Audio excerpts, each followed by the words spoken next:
This weekend marks 1 year since the deadly attack at one of the largest U.S. air bases in Afghanistan. On that fateful night, 15 Taliban were dressed in stolen American uniforms and somehow were able to sneak in to Camp Bastion. They were armed with automatic rifles and rocket-propelled grenades.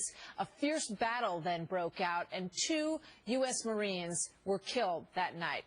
So beyond the obvious human tragedy of that evening, the loss to the military was enormous. The attack destroyed 2 AV-A8 Harriers that were worth $24 million apiece. It also destroyed 3 critical refueling stations. And killed that evening was this young man, the commanding officer of the Harrier Squadron, Lieutenant Colonel Christopher Raible. His widow and other relatives are still waiting for more answers on the watchtowers, who was manning them, what the kind of security they had was that evening, and how all of this loss came about. We are joined now today by Danella Raible. Her husband was Lieutenant Colonel Christopher Raible, and we thank you and your family, Danella, for the service that you have given to this country. We know that this is going to be a very hard 1-year anniversary for you, so thank you for being here today. Tell me a little bit about your husband, first of all. Chris was a great guy. He was a hard worker. He loved commanding the Marines. He loved his job. He was a hard worker, and he went into everything he did with full vigor. He was a neat guy to know.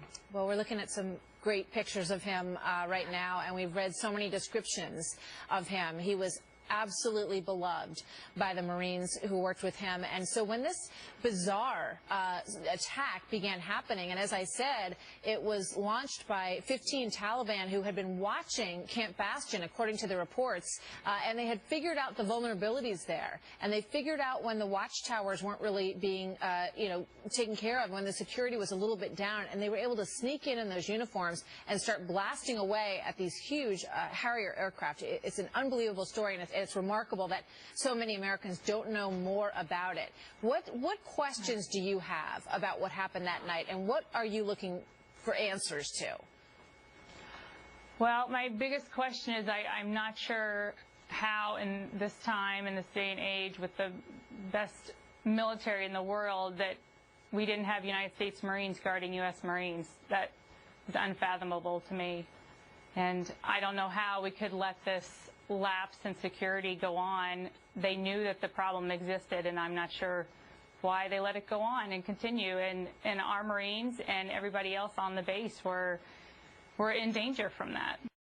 So that's what I'd like to have answered. I'm sure you would. And the story is that there were some guards from Tonga. It was originally a British base, and then it was became a British U.S. base. And really, the United States built this base up tremendously. But this also was happening during the beginning of the drawdown period. Do you think that that's part of the reason that these watchtowers were not manned by U.S. Marines, and that this was able to happen in the first place? Well, that's a good question. I'd love to know that answer. I'm sure that they were watching to see when there were fewer personnel on the base, and with the drawdown, they saw that quite a big part of the squadron had left, and so they were left vulnerable and open to the attack. And it would be really interesting to know if the drawdown had anything to do with the fact that there was nobody in that watchtower watching out for our Marines.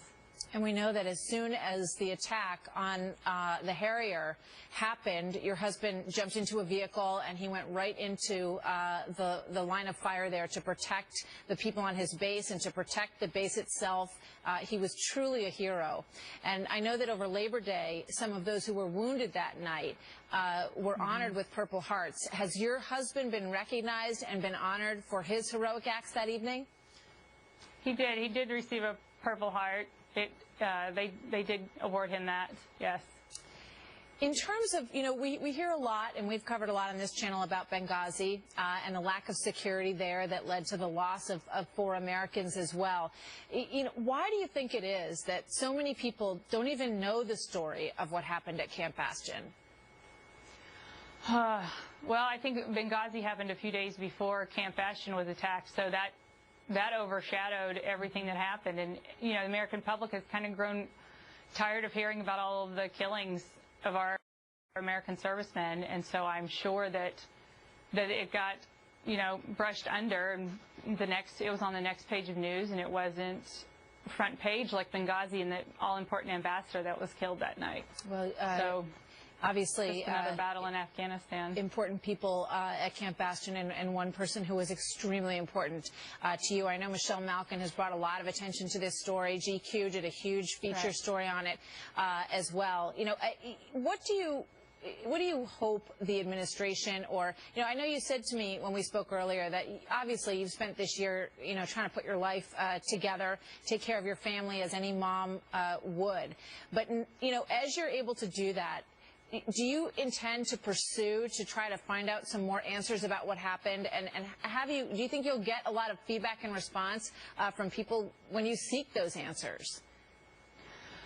So far, I know that the government has put forth a new investigation. I know they had a new investigation going, and I know the results are in, but they're reviewing them now before they come speak to the families about it. So I'm sure that I will get answers this year. I don't know if I will get answers as far as accountability and where the fault lies. Yeah. I mean, clearly we know that the towers weren't manned. I'm not sure if we'll ever find out who was responsible for putting the Tongans, or who was responsible for making sure that there was somebody in the watchtowers. I don't know if we'll ever find that out. But of all the contributing factors, I should find out most of that. I'm sure I will. Janella, we thank you so much for sharing your story with us today. I know it's hard, and we will be thinking about you on this anniversary and your family. And we thank you so much for your service and for the service of your husband, who, by everyone's accounts, was just an incredible man. And we thank you very much for being with us today. All the best to you. Thank you. So we also have this as an aside.